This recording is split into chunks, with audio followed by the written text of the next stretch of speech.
할렐루야. 2022년 8월 16일 화요일 아침 기도회를 시작하겠습니다. 오늘도 주님의 귀한 말씀을 함께 묵상하고 또 함께 기도함으로 복된 하루를 시작하는 우리 성도님들 되시기 바랍니다. 오늘 하나님의 말씀은 레위기서 25장 39절부터 55절까지의 말씀입니다. 너와 함께 있는 네 형제가 가난하게 되어 네게 몸이 팔리거든 너는 그를 종으로 부리지 말고 품꾼이나 동거인과 같이 함께 있게 하여 희년까지 너를 섬기게 하라. 그때에는 그와 그의 자녀가 함께 네게서 떠나 그의 가족과 그의 조상의 기업으로 돌아가게 하라. 그들은 내가 애굽 땅에서 인도하여 낸 내 종들이니 종으로 팔지 말 것이라. 너는 그를 엄하게 부리지 말고 네 하나님을 경외하라. 네 종은 남녀를 막론하고 네 사방 이방인 중에서 취할지니 남녀 종은 이런 자 중에서 사올 것이며 또 너희 중에 거류하는 동거인들의 자녀 중에서도 너희가 사올 수 있고 또 그들이 너희와 함께 있어서 너희 땅에서 가정을 이룬 자들 중에서도 그리할 수 있은즉 그들이 너희의 소유가 될지니라. 너희는 그들을 너희 후손에게 기업으로 주어 소유가 되게 할 것이라. 이방인 중에서는 너희가 영원한 종을 삼으려니와 너희 동족 이스라엘 자손은 너희가 피차 엄하게 부리지 말지니라. 만일 너와 함께 있는 거류민이나 동거인은 부유하게 되고 그와 함께 있는 네 형제는 가난하게 되므로 그가 너와 함께 있는 거류민이나 동거인 또는 거류민의 가족의 후손에게 팔리면 그가 팔린 후에 그에게는 속량받을 권리가 있나니 그의 형제 중 하나가 그를 속량하거나 또는 그의 삼촌이나 그의 삼촌의 아들이 그를 속량하거나 그의 가족 중 그의 살부치 중에서 그를 속량할 것이요 그가 부유하게 되면 스스로 속량하되 자기 몸이 팔린 해로부터 희년까지를 그 산자와 계산하여 그 연수를 따라서 그 몸의 값을 정할 때에 그 사람을 섬긴 날을 그 사람에게 고용된 날로 여길 것이라. 만일 남은 해가 많으면 그 연수대로 팔린 값에서 속량하는 값을 그 사람에게 도로 주고 만일 희년까지 남은 해가 적으면 그 사람과 계산하여 그 연수대로 속량하는 그 값을 그에게 도로 줄지며 주인은 그를 매년의 삭군과 같이 여기고 네 목전에서 엄하게 부리지 말지니라. 그가 이같이 속량되지 못하면 희년에 이르러는 그와 그의 자녀가 자유하리니 이스라엘 자손은 나의 종들이 됨이라. 그들은 내가 애굽 땅에서 인도하여 낸 내 종이요 나는 너희의 하나님 여호와이니라. 아멘. 레위기 25장은 안식년과 또 희년법에 대한 내용들이 기록되어 있다고 말씀드렸습니다. 어제까지 살펴봤던 내용들을 통해서는 집과 또 토지, 땅과 집에 대한 희년법을 말씀드렸죠. 오늘은 사람에 대한, 종에 대한 희년법을 말씀하고 계십니다. 우리가 잘 알고 있듯이 안식년 7년이 반복된 그 다음에 77에 49, 다음 50년째가 희년이죠. 이 희년이 되면 원래 처음 가문에 부여받은 땅 외에 추가로 획득하게 된 모든 땅들은 원래 주인에게 다 돌려주는 것이었죠. 네. 마찬가지로 오늘 말씀에서는 내가 갖게 된 종들도 희년이 되면 다 자유의 몸으로 풀어줄 것이고 원래의 가정으로 돌려보내야 함을 말씀하고 있습니다. 네, 어떤 사람들은 이 성경의 희년법을 보면서 아니 뭐 이거 공산주의 아니야? 라고 이렇게 말하는 사람들이 있습니다. 과연 그럴까요? 사실 공산주의, 이 공산주의라는 말 자체만으로는 너무나 좋은 것이 공산주의라는 말이죠. 같이 일해서 사이좋게 잘 나눠 갖자. 좋은 말인 것 같습니다. 그런데 이게 말뿐이지 정말 공산이 될까요? 세계의 공산주의 나라 얼마 남아있지도 않지만 나라를 보면 어떻습니까? 거기도 잘 사는 사람은 잘 살고 못 사는 사람은 못 삽니다.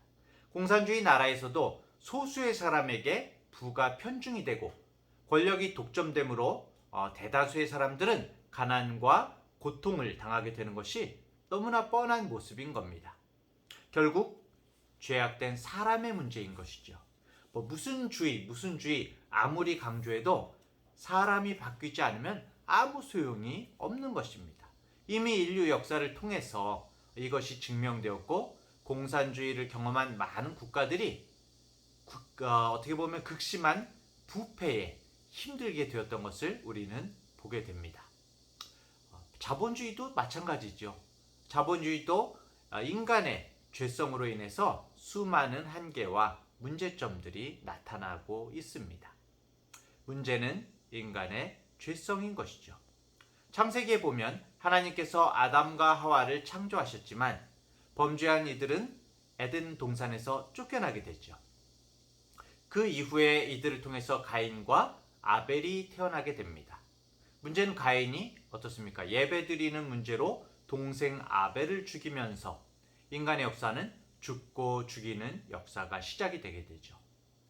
가인으로부터 6대 손인 라멕은 어떻습니까? 그도 역시 사람을 죽이는 삶을 살았다라고 자신이 말을 하고 있죠.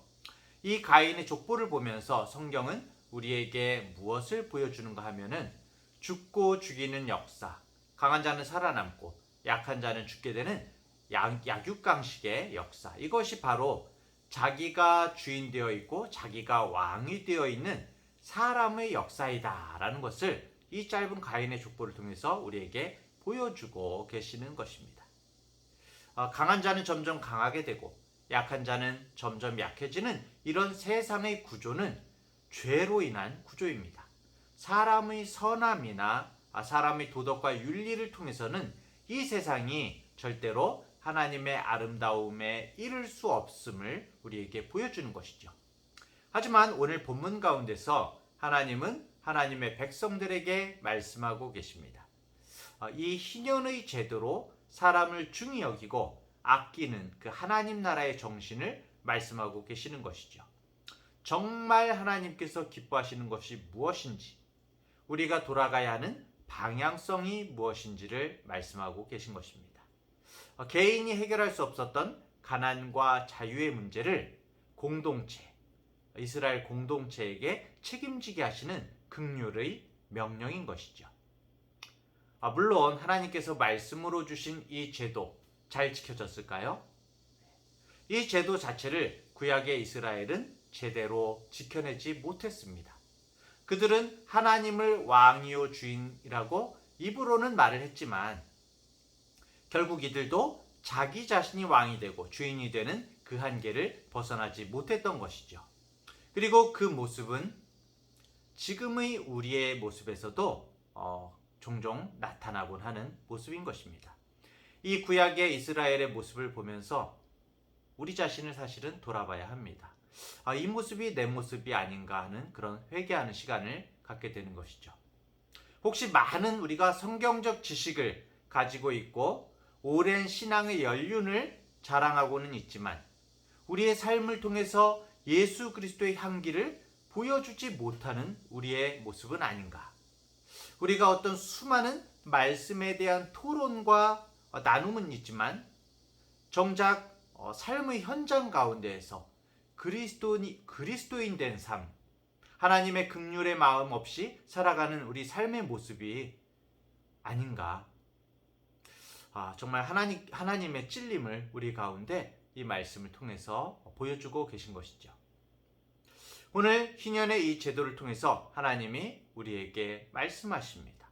하나님의 긍휼의 마음 없는 신앙생활은 화석화된 죽은 신앙일 수밖에 없다는 것입니다. 정말 하나님이 기뻐하시는 것은 무엇일까요?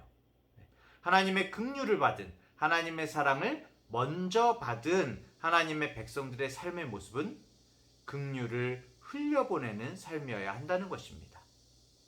우리가 왜 하나님의 긍휼을, 하나님의 사랑을 먼저 흘려보내야 할까요? 왜냐하면 우리가 먼저 하나님의 긍휼을 받은 사람들이기 때문이죠. 우리가 의식하지 못하지만 우리는 하나님과 상관없는 죄의 종이었습니다. 하지만 예수 그리스도께서 우리 가운데 먼저 찾아오심으로 죄의 종되었던 우리를 희년을 통해 자유를 선포하신 것처럼 은혜의 해를 선포하시면서 우리를 자유케 하셨죠. 예수 그리스도, 우리를 자유케 하신 분이십니다.